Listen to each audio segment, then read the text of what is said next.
Your alarm goes off. Another day. Same weight on your shoulders. Same thoughts spinning in your head.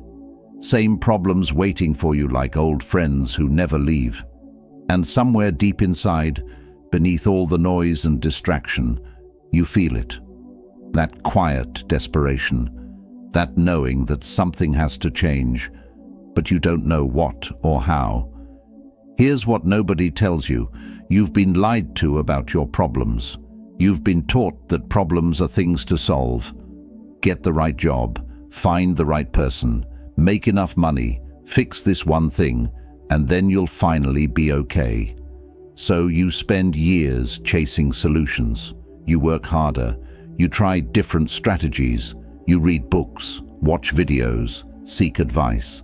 And somehow the problems just multiply. New faces, same underlying pain. What if I told you that most of your problems aren't actually problems? They're symptoms. Symptoms of a deeper misunderstanding about how life works, about what you can control, about what actually matters.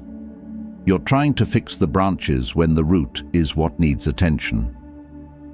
3 nights ago, I watched someone break down crying over a situation they couldn't change. They kept asking, "Why is this happening to me?" over and over. And I realized something. That question is the problem, not the situation. The question. Because that question assumes life is supposed to be fair, that you're supposed to be exempt from hardship, that struggle means something's wrong with you. But what if struggle means you're alive? What if pain is just information, not punishment? What if the chaos you're experiencing isn't a sign that you're failing, but a sign that you're finally ready to see things differently? There's ancient wisdom that's been buried under modern self-help noise, not the kind that tells you to manifest your dreams or think positive thoughts. The kind that looks at suffering directly and says, "Yes, this is hard. Now what are you going to do about it?" The kind that doesn't promise easy answers, because easy answers don't create lasting change. This wisdom comes from people who face the absolute worst. People in chains who found freedom. People in power who discovered emptiness. People who lost everything and realized they hadn't lost what mattered. They didn't write philosophy books for scholars. They wrote survival guides for people drowning in their own minds. And what they discovered can end most of your problems, not by changing your circumstances, but by changing you. Because here's the secret they all found. You are the problem, and you are the solution. Every struggle you're facing right now exists in the space between what's happening and how you're interpreting what's happening. Today, I'm giving you 10 brutal truths, not theories, not concepts, not ideas to consider when you feel like it. These are tools that work immediately if you're brave enough to use them. They're going to make you uncomfortable because real growth always does. They're going to challenge beliefs you've held your entire life. They're going to ask you to see yourself honestly, and that's the hardest thing anyone can do. But if you're exhausted from carrying weight that isn't yours, if you're tired of the same patterns destroying your peace, if you're ready to stop being a victim of your own mind, then stay with me. Every word here matters. Every lesson connects to the next. Before we start, hit that like button, drop a comment, share this with someone, subscribe because you're choosing truth over temporary comfort. And whatever you do, don't skip ahead. These lessons are designed to break you open so something stronger can emerge. Your problems aren't going anywhere, but after today, you won't be the same person facing them. And that changes everything. If this hit different, type in the comments, "I choose understanding over suffering." Number 1, your pain isn't punishment, it's information. You've been taught to run from pain your entire life. Avoid it, medicate it, distract yourself from it. And because of that, you miss the most valuable message life can send you. Marcus Aurelius wrote, "The impediment to action advances action. What stands in the way becomes the way. He wasn't being poetic. He was revealing a truth most people die without learning. Your pain is trying to save you, not destroy you. Every ache in your body is communication. That anxiety you feel, it's not your enemy. It's your nervous system screaming that something in your life isn't aligned with your truth. That heartbreak, it's not wasted suffering. It's showing you exactly where you gave away your power. That failure, it's not proof you're inadequate. It's data showing you which path doesn't work so you can find one that does. But here's what happens instead. You feel pain and you immediately label it as bad, wrong, something to fix. You start fighting against yourself, creating a war inside that drains every ounce of your energy. You take pills for symptoms without asking what caused them. You blame people for how they made you feel without asking why you were vulnerable in that way. You see obstacles as proof the universe is against you when they're actually proof you're finally heading in a direction that matters. The Stoics practiced something radical. They studied their suffering like scientists, not to wallow in it, but to understand it. When Epictetus lost his freedom, he didn't curse fate. He asked, "What can slavery not touch?" And he discovered that his mind, his character, his inner peace were completely untouchable. His pain became his greatest teacher. Right now, there's something hurting you. Maybe it's been hurting for so long you've learned to numb it. Maybe you've built your entire life around avoiding situations that might trigger it. But that pain contains a message you desperately need to hear. What if you stopped running? What if, just for a moment, you sat with that discomfort and asked it what it's trying to tell you? Not in a therapeutic self-help way, but in a real, honest way. What am I doing that goes against my nature? What truth am I avoiding? What part of my life am I settling for out of fear? Your pain is not random. It's not punishment from a cruel universe. It's the language your deepest self uses when words aren't enough. It's the alarm system that goes off when you're living someone else's life instead of your own. Stop treating pain as the enemy. Start treating it as the brutal, honest friend who loves you enough to tell you what everyone else is too polite to say. Because once you learn to listen to your pain instead of silencing it, it transforms from your greatest weakness into your most powerful guide. Comment below if you're ready. I master myself, not the world. Number 2. The people you're trying to please don't think about you as much as you think. You're exhausted, aren't you? Exhausted from performing, from carefully choosing your words so nobody gets upset, from editing your truth so it's palatable, from shrinking yourself so others feel comfortable. And the cruelest part? They barely notice. Epictetus observed something devastating and liberating. We have 2 ears and 1 mouth so that we can listen twice as much as we speak. But he also understood that most people are so consumed by their own inner dialogue, they're barely listening at all. They're not analyzing your every move. They're worried about their own performance.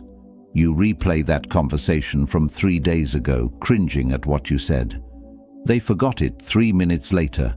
You agonize over your appearance, certain everyone is judging you. They're too busy worrying about their own appearance. You post something online and panic about the response. Most people scrolled past without a second thought. This isn't meant to make you feel insignificant. It's meant to set you free. Because right now, you're living in a prison built from imaginary audiences. You've created an entire panel of judges in your mind who don't actually exist. The real people in your life are far more forgiving, far more distracted, and far less concerned with your flaws than the versions you've created in your head. Seneca wrote letters to a friend named Lucilius, and in one he confessed, "No person is as unhappy as one who never faces adversity, for he is not permitted to prove himself." He understood that trying to maintain a perfect image for others doesn't protect you. It prevents you from becoming who you're meant to be. Think about the last time you held back your truth because you were afraid of judgment. What did that cost you? A genuine connection, an opportunity, a piece of your self-respect? And here's the question that changes everything. Did that person even notice your sacrifice? Did they appreciate how you twisted yourself into knots for their comfort? The brutal truth is this: people are the protagonists of their own stories, not supporting characters in yours. They're dealing with their own pain, their own fears, their own desperate attempts to feel okay. They don't have the time or energy to obsess over you the way you obsess over their potential opinions. So, what if you stopped? What if you spoke your truth and let the chips fall? What if you dressed for yourself, acted according to your values, and released the exhausting burden of managing everyone's perception of you? Some people won't like it. Let them not like it. Their discomfort with your authenticity says nothing about you and everything about their own limitations. The people worth keeping will respect you more for being real than for being agreeable. You are burning yourself out for an audience that doesn't exist. Meanwhile, your authentic self, the one with real thoughts and real needs and real boundaries, is suffocating behind the performance. And for what? For the illusion of acceptance that never truly satisfies, because it's not really you they're accepting. Stop performing. Start living. The relief you'll feel is worth more than any approval you've been chasing. Let me see in the comments, I live for my truth, not their approval. Number 3. Comfort is slowly killing your potential. Your life has become too soft, and it's strangling you, not physically, not obviously, but in ways you feel every time you avoid something difficult, choose the easy path, or settle for good enough when you know you're capable of extraordinary. Marcus Aurelius wrote, "You have to assemble your life yourself, action by action." He understood something modern society has forgotten. Comfort doesn't build character. Struggle does. Look around your life right now. How many small comforts have you built that are actually cages? The job that pays well but crushes your soul. The relationship that's familiar but unfulfilling. The routine that requires nothing from you. You tell yourself you're being practical, responsible, smart, but deep down, you know you're hiding. The Stoics practiced voluntary discomfort not to punish themselves, but to prepare themselves.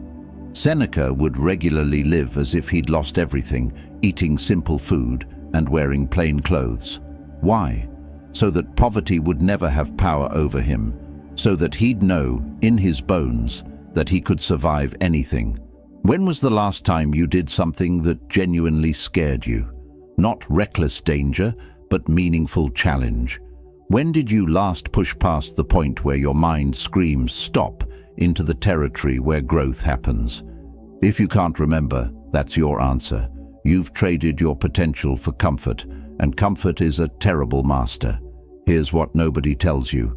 Every time you choose comfort over growth, you're making a withdrawal from your future self. You're borrowing ease now and paying with regret later. That compound interest of avoided challenges eventually comes due, and the bill is devastating. It shows up as the person you could have been, haunting the person you settled for becoming. The irony is that comfort doesn't even deliver what it promises. You think if you just avoid enough difficulty, you'll feel safe and happy.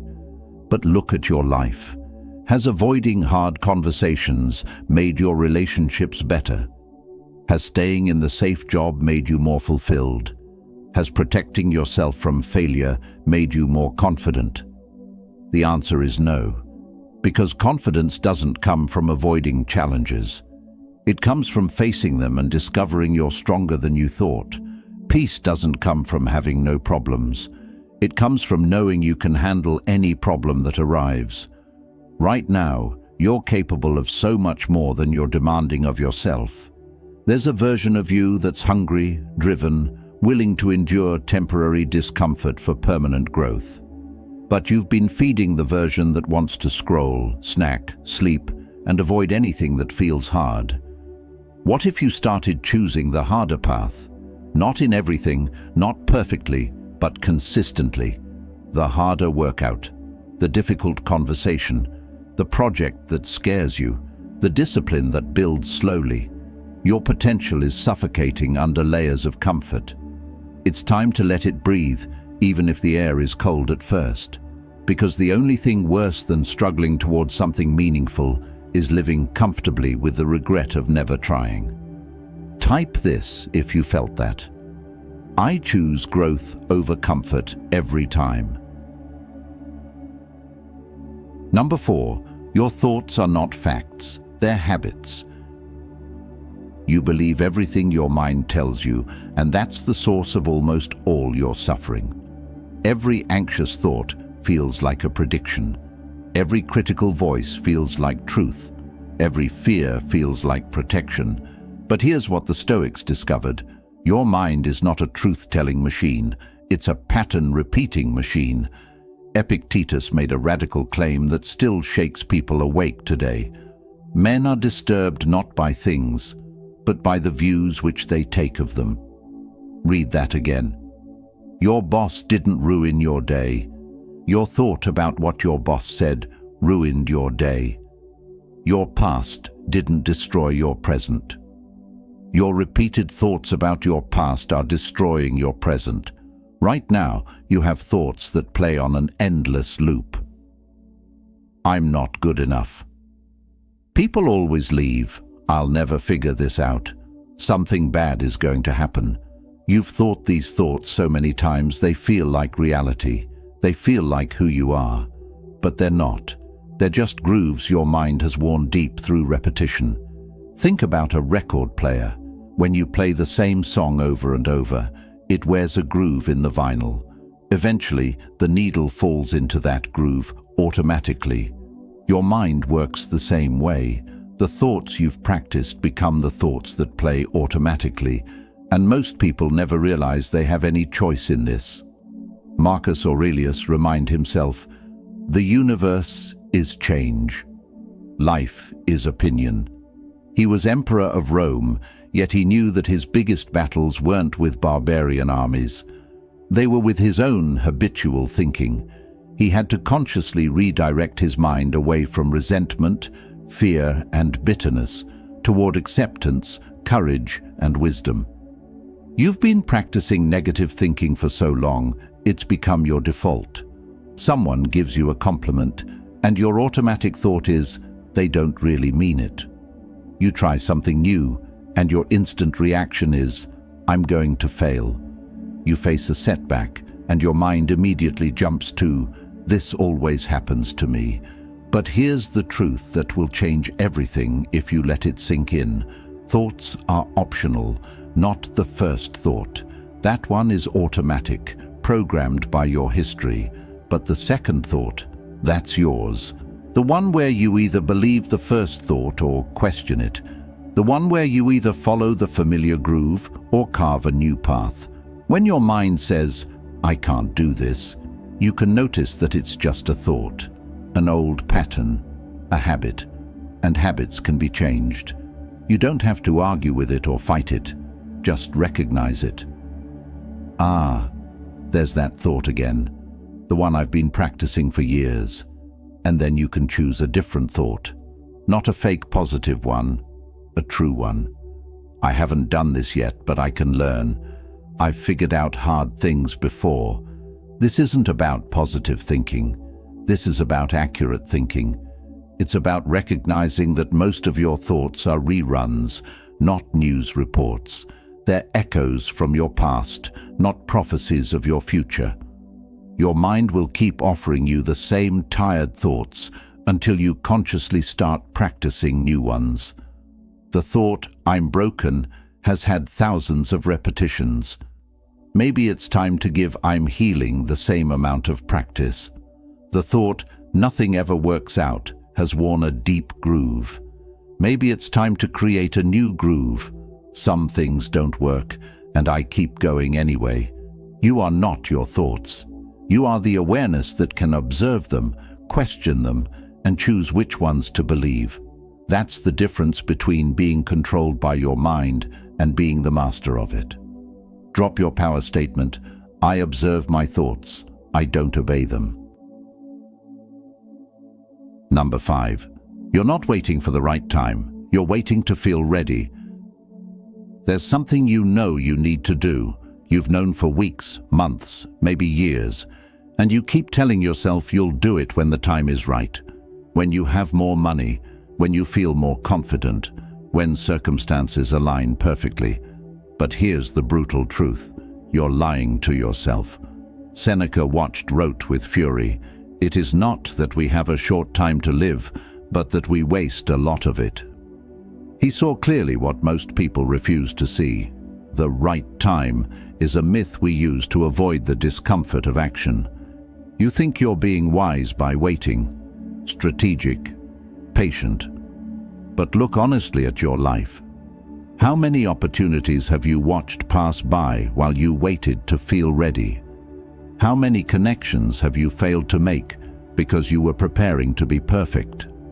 How many dreams have quietly died in the waiting room of someday? The Stoics understood something profound about human nature. We will never feel ready for things that matter. Never. Because feeling ready means feeling comfortable, and growth only happens outside comfort. If you wait until starting a business feels easy, you'll never start. If you wait until difficult conversations feel comfortable, you'll never have them. If you wait until you're certain you won't fail, you'll never try anything worth doing. Marcus Aurelius wrote, "Do what nature demands. Get a move on if you have it in you, and don't worry whether anyone will give you credit for it." Right now, there's something you're avoiding under the disguise of not being ready yet. Maybe it's ending a relationship that's been dead for years. Maybe it's starting the project that terrifies you. Maybe it's having the conversation that could change everything. You've convinced yourself that more time will make it easier. It won't. More time will just give your fear more opportunities to talk you out of it. Here's what actually happens when you act before you're ready. You're terrified, you do it anyway, and then you discover something life-changing. You discover that you're more capable than you thought. That fear was lying about how bad it would be. That you can handle things even when you don't feel prepared. And that discovery builds something no amount of waiting can build. Genuine confidence. The people you admire didn't wait to feel ready. They felt exactly as scared and unprepared as you feel right now. The only difference is they moved anyway. They let their actions create momentum, and momentum created confidence, and confidence created results. You will never feel fully ready.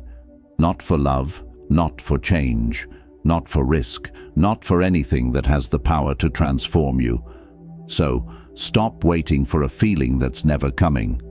Start before you're ready. Fail before you're perfect. Learn by doing instead of preparing to do, because the only thing riskier than starting before you're ready is dying before you begin. Time doesn't wait for you to feel comfortable. It just passes, taking your opportunities with it. Declare it in the comments. I start now, ready or not. Number 6. Your ego is not your friend, it's your jailer. You think your ego protects you. That need to be right, to look good, to maintain your image. You think it keeps you safe from humiliation and rejection. But look closer. Your ego isn't protecting you, it's imprisoning you. Epictetus taught, if you want to improve, be content to be thought foolish and stupid. Most people never reach their potential because they'd rather look good than actually grow. Think about the last time you refused to admit you were wrong. How much energy did that take? Think about the last time you avoided asking for help because it felt like weakness. What did that cost you? Think about the last time you didn't try something because you might fail publicly. How many opportunities did your ego kill before they even had a chance? Your ego makes you defend positions you no longer believe in just because you believed them yesterday. It makes you reject good advice if it comes from the wrong person. It makes you choose familiar suffering over unfamiliar growth, because at least in your suffering, you know who you are. Marcus Aurelius reminded himself, "Be like the rock that the waves keep crashing over. It stands unmoved and the raging of the sea falls still around it."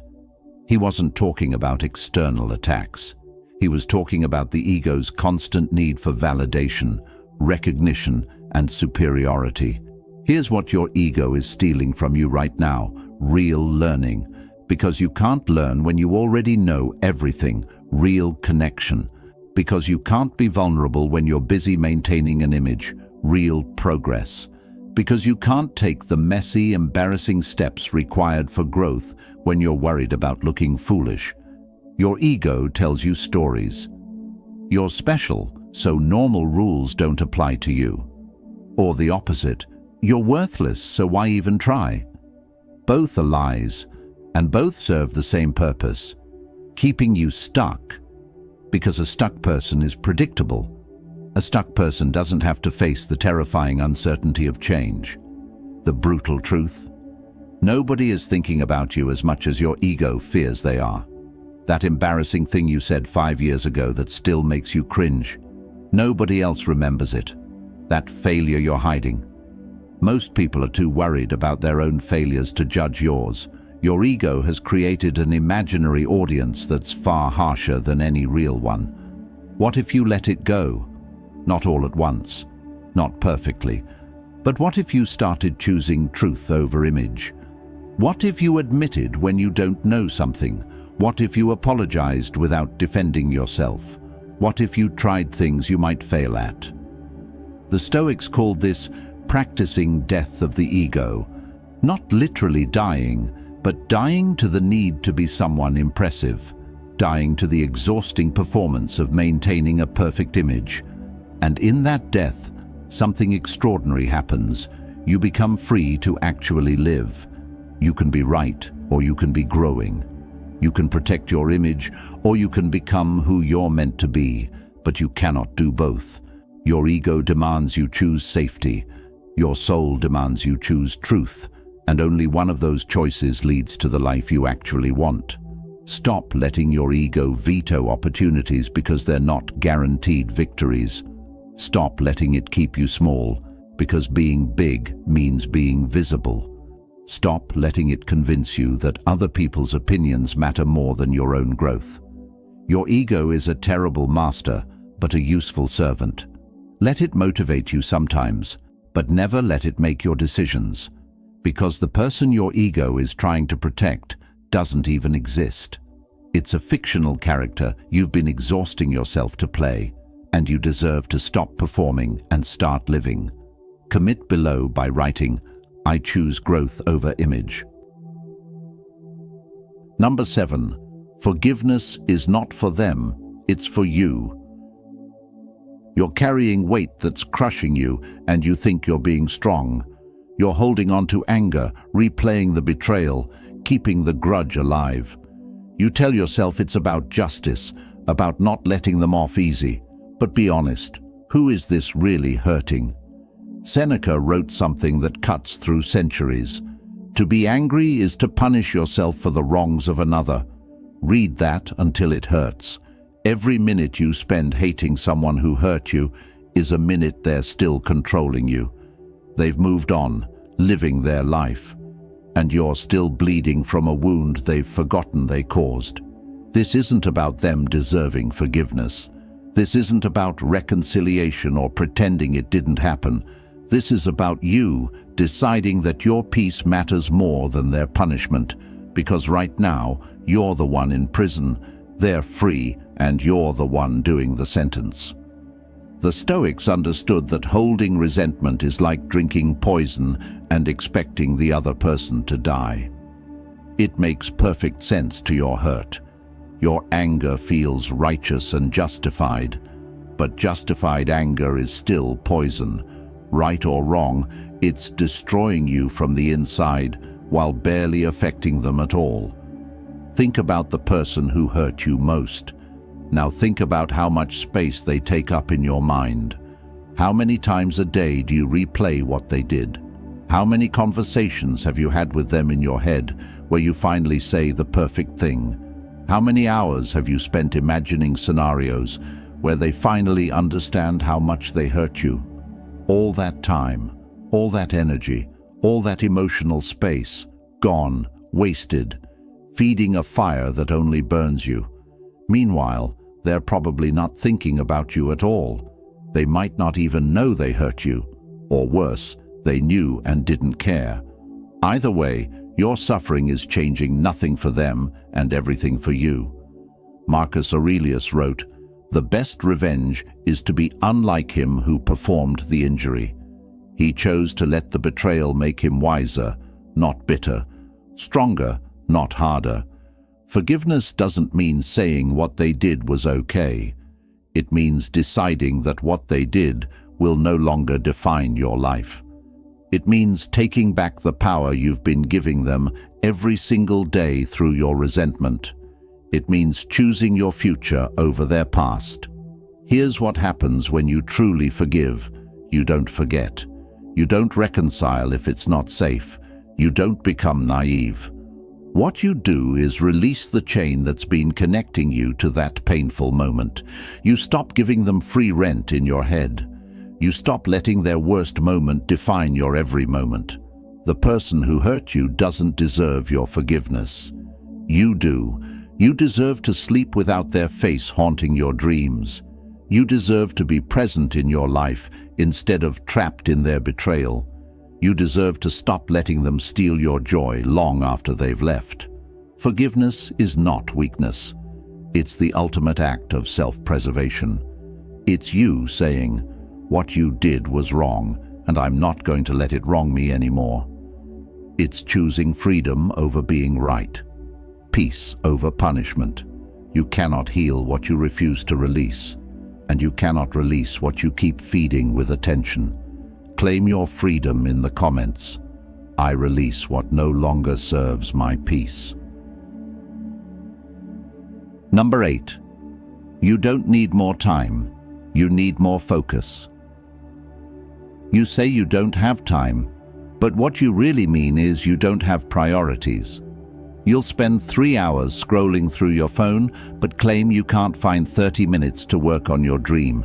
You'll binge an entire series in a weekend, but say you're too busy to read a book that could change your life. The problem isn't time, it's what you're doing with it. Seneca saw this in ancient Rome, and it's worse now. It is not that we have so little time, but that we lose so much. The life we receive is not short, but we make it so. We are not ill-provided, but use it lavishly. He watched people waste their lives on meaningless distractions while claiming they had no time for what mattered. Sound familiar? You have the same 24 hours as everyone who's ever accomplished anything extraordinary. The same hours as the person who built the business, wrote the book, transformed their health, healed their relationships. The difference isn't time, it's focus.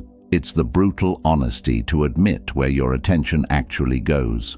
Track your day honestly, not what you wish you did, but what you actually do. How many minutes disappear into social media?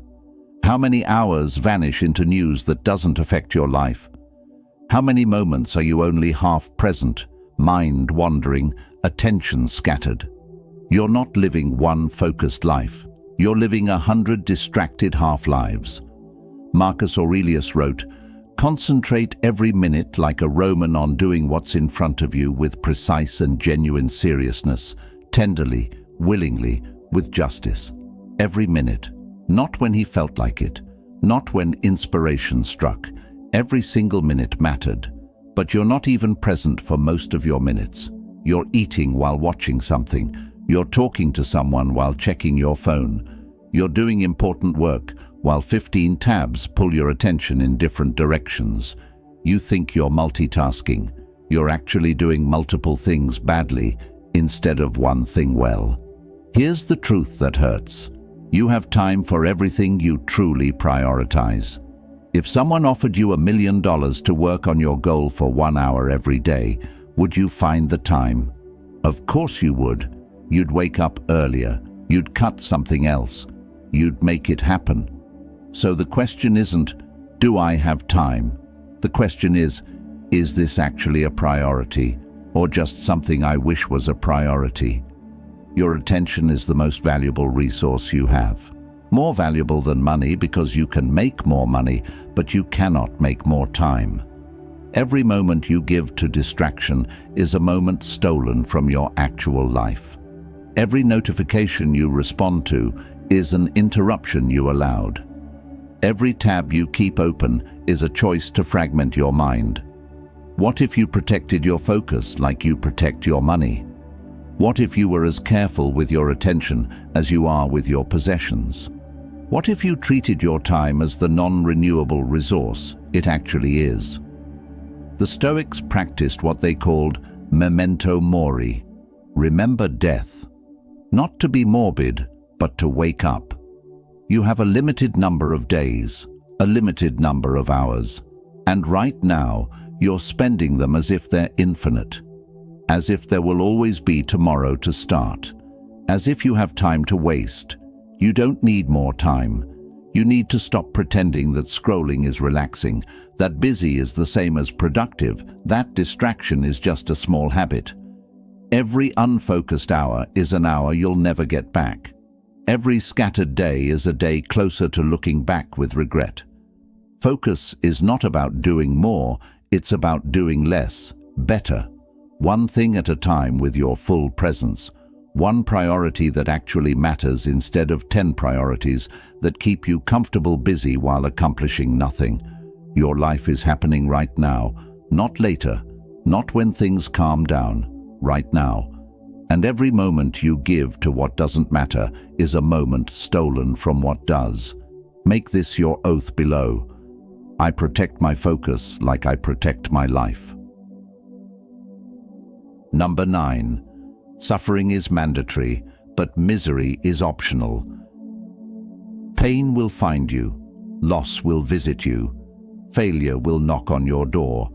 You don't get to choose whether hard things happen, but you do get to choose what you make those hard things mean. And that choice is the difference between suffering that transforms you and misery that destroys you. Epictetus taught, "It's not what happens to you, but how you react to it that matters." He wasn't speaking as someone who'd lived an easy life. He was speaking as someone who'd faced the worst and discovered that the worst thing that can happen to you externally is nothing compared to what you can do to yourself internally. Right now, you're facing something difficult. Maybe it's heartbreak, maybe it's failure, maybe it's loss. And you have a choice you might not realize you're making. You can let this break you down, or you can let it break you open. You can become bitter, or you can become better. Same pain, different response, completely different life. The suffering comes from the situation. The misery comes from the story you tell about the situation. Someone loses their job. The suffering is real. Bills to pay, uncertainty, fear. But the misery, that's the story. I'm a failure. Nothing ever works out for me. I'll never recover. Same job loss. One person uses it as a catalyst to find something better. Another person uses it as proof they're worthless. Same event, different story, different outcome. Marcus Aurelius wrote, "Choose not to be harmed, and you won't feel harmed. Don't feel harmed, and you haven't been." This sounds impossible until you understand what he meant. You cannot choose whether bad things happen, but you can choose whether those bad things have permission to poison your entire existence. Think about someone who went through something similar to what you're facing but came out stronger. They had the same pain you have, but they didn't add misery to it. They didn't spend years asking, "Why me?" They didn't let one bad chapter become the whole story. They felt the pain fully, learned what it had to teach, and kept moving. You're allowed to hurt. You're allowed to grieve. You're allowed to feel the full weight of what you're carrying, but you're not required to drown in it. You're not required to let temporary pain become permanent identity.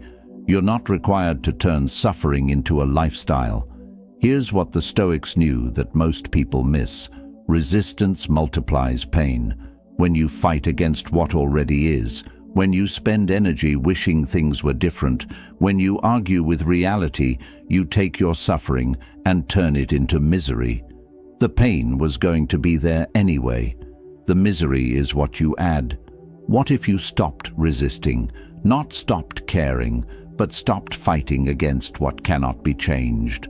What if you felt the pain without the story that makes it mean you're broken? What if you let yourself be sad without deciding you'll be sad forever? Suffering says, this hurts. Misery says, this hurt means I'm cursed, broken, unworthy, and it will never get better. One is truth. One is a story. And you're the author of which one you believe. The person you become on the other side of pain is entirely up to you. Some people emerge bitter, blaming, stuck. Others emerge wiser, stronger, more compassionate. Same pain, different choice. And that choice is being made right now in how you're relating to what you're going through. You cannot control the suffering, but you have total control over whether you turn it into misery or meaning. Write this as your truth. I feel pain without creating misery. Number 10. You are going to die, so stop living like you're not. This is the truth no one wants to hear, but it's the truth that changes everything. You are going to die, not someday in some abstract future. Actually die. And you have no idea when. It could be 50 years from now or 50 minutes from now, and you're living like you have forever. Marcus Aurelius wrote, "You could leave life right now." Let that determine what you do and say and think. This wasn't depression. This was clarity. When you truly understand that your time is limited, suddenly most of your problems become irrelevant. That grudge you're holding, you might not have time to let it go later. That dream you're postponing, death isn't postponing for you. That person you love but never tell, one day it will be too late. The Stoics practiced death meditation not to be depressed, but to be awake, to stop sleepwalking through the precious, limited time they had. You waste days on arguments that won't matter next week. You sacrifice years in jobs that drain your soul for retirement you might not live to see. You delay joy, postpone love, and save your real life for later. But later isn't guaranteed. Later is a comfortable lie you tell yourself so you don't have to live fully right now. Seneca wrote with urgency, "Begin at once to live and count each separate day as a separate life. Not tomorrow, not when things settle down. Now." Think about someone you lost. Would they give anything for one more day, one more conversation, one more chance to say what mattered? You have that day right now. You have that conversation available. You have that chance, and you're scrolling through distractions like time is infinite. What would you do differently if you knew you had 1 year left, 6 months, 1 month? Why aren't you doing those things now? Because you're pretending death happens to other people. You're living in denial of the most certain fact of your existence. This isn't meant to scare you into paralysis. It's meant to wake you up into presence. When you truly grasp your mortality, you stop caring about impressing people who don't matter. You stop wasting energy on things that don't align with who you are. You stop saving your best self for someday and start being that person today. The Stoics didn't fear death. They used it as a tool for living. Every morning, Marcus would remind himself that he might not see evening, not to be pessimistic, but to make every action count. To speak with honesty, to love with fullness, to live with intention. You are dying right now. Every second that passes is gone forever. You can't save time. You can only spend it. And right now you're spending it on worry, on resentment, on distraction, on things you'll regret when you finally face the end. What if you lived like you believed it?